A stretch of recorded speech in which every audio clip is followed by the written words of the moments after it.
menegaskan bahwa Habib Rizik itu tidak bersalah. Iya. Kemudian direhabilitasi. Ya boleh. Kewenangan daripada hakim di PK. Pertanyaannya, apakah hakim itu akan membebaskan seseorang yang sudah bebas? Kalau dia yakin bahwa aturan itu, norma itu, pasal itu akan dibatalkan, seharusnya hakim membebaskan.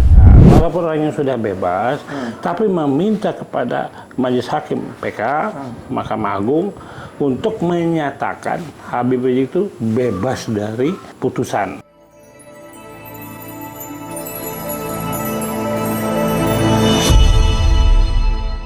Assalamualaikum warahmatullahi wabarakatuh. Waalaikumsalam warahmatullahi wabarakatuh. Ya, kembali lagi di YouTube channel Halo Pengacara. Apa kabarnya sahabat Halo Pengacara? Semoga dalam keadaan sehat walafiat ya. Dan kali ini bersama pakar hukum pidana Bang Dr. Abdul Khoir Ramadan, kita akan mengulas satu isu hukum terkait dengan pasca putusan Mahkamah Konstitusi nomor 97 tahun 2023 yang terkait dengan pengujian pasal 14 ayat 1, 14 ayat 2, dan pasal 15 Undang-Undang nomor 1 tahun 1946. Nah, ini pasal yang sering kita dengar yang digunakan untuk menjerat para orang-orang yang dikatakan menyebarkan berita bohong atau hoax gitu ya. Dan berdasarkan putusan Mahkamah Konstitusi ini, pasal tersebut ternyata sudah dinyatakan tidak mempunyai kekuatan hukum mengikat. Nah, untuk itu kita minta nih penjelasan dari Bang Abdul Khoir nih terkait dengan apa sih Bang yang melatar belakangi kemudian pasal tersebut kemudian dinyatakan tidak lagi berlaku, Bang?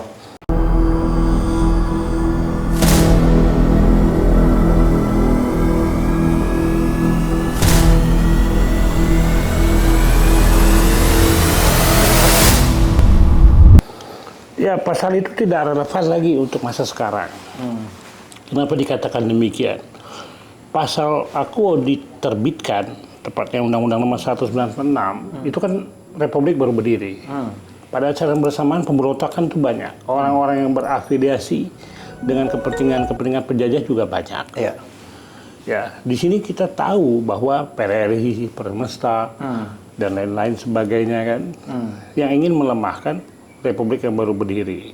Sampai Republik Indonesia itu ibu kotanya dipindahkan ke Jogja tahun 49. Terjadilah RIS. Nah, itu terus berlanjut. Kenapa pasal undang-undang tersebut awalnya kan diberlakukan hanya di Pulau Jawa dan Madura. Kemudian tahun 58 diperluas Sumatera, Kalimantan. Nah, ini ada kaitannya dengan kepentingan menjaga keutuhan kedaulatan NKRI. Terkait adanya berita-berita propaganda, berita bohong atau berita hoax yang kita kenal sekarang dalam rangka melemahkan NKRI yang baru berdiri. Satu itu, dan keonaran. Keonaran yang terjadi itu pada tahun itu tidak ada dikenal keonaran di dunia maya. Keonaran itu fisik. Fisik lawan dunia maya. Itu dibaca di dalam penjelasan bahwa yang keonaran itu suasana hingar-bingar, gempa. Itu sangat meresahkan gitu. Jadi harus dengan pendekatan itu.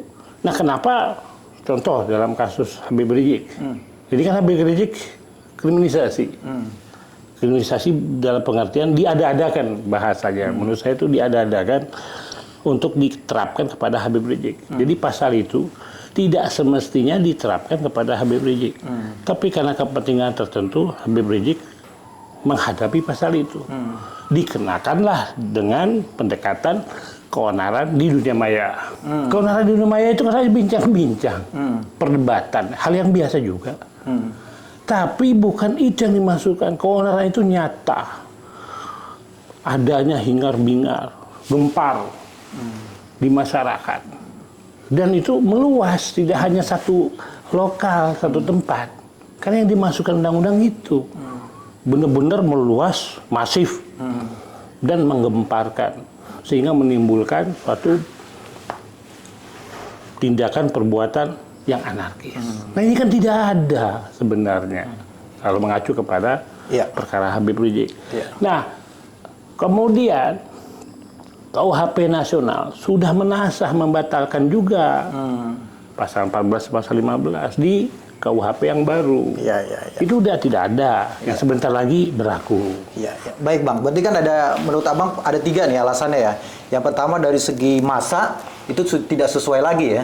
Yang dulu itu digunakan pada masa ketika masa-masa baru kemerdekaan gitu ya. Iya kan, kita zaman... lihat norma itu lahir karena kehendak pembentuk undang-undang. Iya. Istilahnya latar belakang, asbabun nuzulnya. Iya, latar belakangnya ya, teman. Yang kedua, Abang bilang bahwa salah satu unsur dari pasal 14 itu kan adanya keonaran di masyarakat itu. Dan keonaran yang ditafsirkan dalam perkara yang saat ini yang menjerat para ulama begitu ya dan juga tokoh-tokoh itu adalah ditafsirkan atau diekstensifikasikan itu kepada juga kondisi dalam dunia maya begitu. Yang menurut Abang itu nggak tepat gitu. Dan yang ketiga menurut Abang juga karena sudah ada lahirnya Undang-Undang Nomor 1 Tahun 2024 tentang Kitab Undang-Undang Hukum Pidana yang secara secara pasalnya itu memang sudah tidak dimuat lagi dalam undang-undang. Nggak ada dalam KUHP nasional. Nah, sekarang pertanyaannya Bang, dengan tidak berlakunya lagi ya pasal 14 dan pasal 15 itu, delik perkataan bohong atau hoax itu sekarang diatur di mana Bang?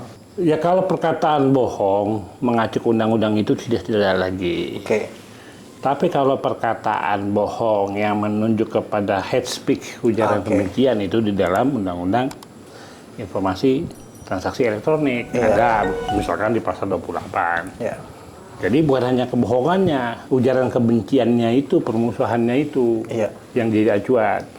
Tidak dapat juga dilepaskan ujaran itu mengenai baik individu atau kelompok yang berdasarkan suku atau agama atau ras atau antar golongan. Berarti di undang-undang ITE itu masih ada di pasal 28 ayat 2. Yang kemudian sekarang sudah ada di walaupun ada kandungan substansi berita bohongnya tapi harus mewujud dalam perkataan atau perbuatan yang berisikan permusuhan atau kebencian. Oh gitu. Baik Bang ya. Itu ada tambahan unsurnya di situ berarti ya. Nah, terkait dengan sudah dicabutnya nih Bang ya. Dinyatakan tidak berlaku, tidak dinyatakan tidak mempunyai kekuatan hukum mengikat di 14-15 ini. Apakah dengan putusan MK ini itu bisa digunakan atau dimanfaatkan begitu dalam tanda kutip begitu ya bagi para terpidana atau eks terpidana yang memang dikenakan pasal 14 dan 15 ini Bang, khususnya tadi Abang mencontohkan misalkan dalam kasusnya Habib Rizik gitu. Apakah Habib Rizik kemudian bisa menggunakan putusan MK ini untuk katakanlah melakukan upaya hukum untuk merehabilitasi gitu lah namanya gitu Bang?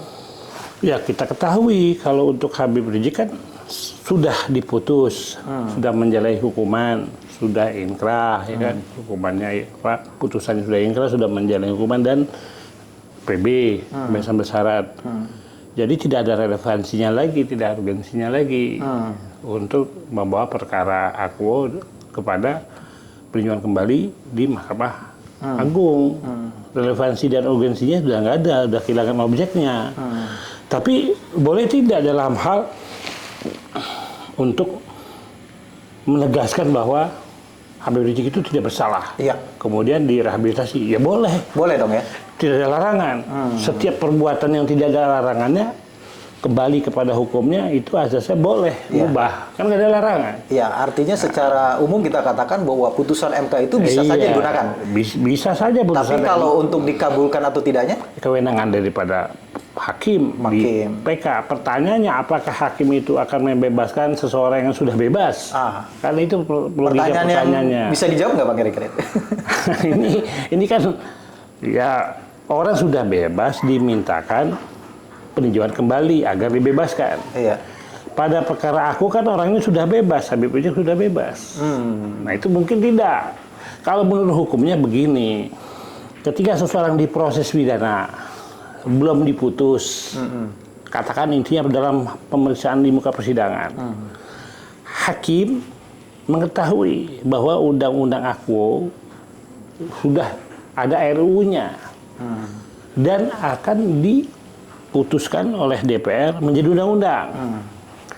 Di dalam undang-undang yang baru itu, naskah rancangan undang-undang yang baru itu, pasal yang dikenakan terhadap tersangka akan dibatalkan. Hakim tahu ada prediksi. Nah, hakim berdasarkan penafsiran prediktif dan tentunya adaptif. Kalau dia yakin bahwa aturan itu, norma itu, pasal itu akan dibatalkan, seharusnya hakim membebaskan. Kalau memang hakim itu mengetahui, ini kan penilaian hakim sendiri, keyakinan hakim.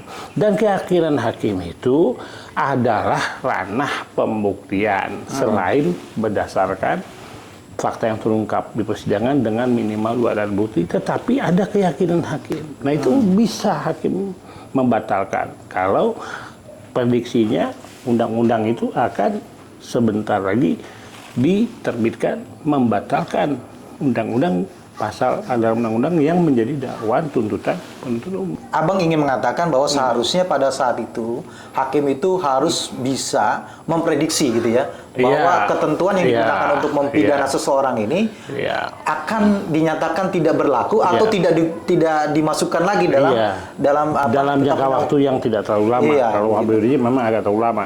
Tapi kita kan sudah sampaikan, saya kan sebagai ahli menjelaskan bahwa ada hal-hal yang tidak dapat diterapkan dalam pengenaan pasal terhadap Rizik dipaksakan. Kan kita udah panjang lebar ya, terkait dengan memaksakan unsur keonaran ini yang tadi saya sudah jelaskan. Ini bukan di dunia maya. Dan bahkan terjadi di dunia maya itu dibuat oleh sekelompok orang yang memang orang-orang ini menjerumuskan untuk diterapkan pasal aku kepada Habib Rizik. Jadi keonaran itu ya mereka-mereka lah yang buat itu. Mereka yang buat. Karena kita udah lacak. Itu diciptakan, itu cipta kondisi. Tapi terlepas dari itu, saya ingin mengatakan, kalau misalkan dilakukan terobosan, orang sudah bebas. Tapi kan sebenarnya dia tidak bersalah. Nah seharusnya ada langkah-langkah progresif. Dalam rangka apa? Menunjuk kepada kepastian hukum. Ya, progresif itu siapa bang? Dari siapa bang? Ya dari kita, dari pengacara. Pengacara mengajukan PK, walaupun orangnya sudah bebas, tapi meminta kepada Majelis Hakim PK, Mahkamah Agung, untuk menyatakan Habib Rizik itu bebas dari tuntutan itu. Putusan yang mengenakan dirinya, walaupun sejatinya orangnya sudah bebas. Tapi kan hukum asalnya hukum yang diikuti itu. Tapi hukum turunannya apa? Hukum yang mengikutinya itu meminta pemulihan nama baik.